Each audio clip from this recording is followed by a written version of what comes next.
জয় কৃষ্ণকালী মায়ের জয়। কোন মা বললে উপকার হয়েছে বলো মা? এই মা আজকে মাকে দর্শন করতে এসছেন, তাই মায়ের অনেক উপকার পেয়েছেন। এসেই বলেছে আমি পুজো করতে করতে। তা মা বলো তুমি কি উপকার পেয়েছো মা? হঠাৎ আমার মায়ের শরীর খারাপ হয় সন্ধ্যে 7টা থেকে। এত শরীর খারাপ, মা আস্তে আস্তে ঝিমিয়ে যেতে থাকে এবং প্রচণ্ড কাঁপুনি। মা চোখে তাকাতে পারছে না, চোখ ঘোলা হতে হতে মা পুরো মাথা নামিয়ে ফেলে। প্রাথমিক একটা ডাক্তার সে দেখে বলে যে এটা হয়ে গেছে, আর কিছু করার নেই, হসপিটালে নিয়ে যাওয়াই হবে।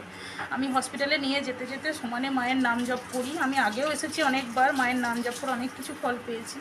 হসপিটালের বেডে যখন নিয়ে যাই, আমার মা একদমই সুস্থ, পুরো কাঁপুনি বন্ধ, চোখে একদম ভালোভাবে তাকাচ্ছে। ডাক্তাররা বলছে কই সেরকম তো কিছুই না, জাস্ট প্রেশারটা একটু লো হয়ে রয়েছে, কিছুই না। মা বলছে আমার আর কিচ্ছু হয়নি, শুধু একটু পেটে ব্যথা ছাড়া। যে মানুষটা অতক্ষণ ধরে কোনো কিচ্ছু করতে পারেনি, পুরো সেন্সলেস হয়ে গেছিলো, সেই মানুষটার কোনো কিছুই নেই, ওখানে গিয়ে আর কোনো রোগী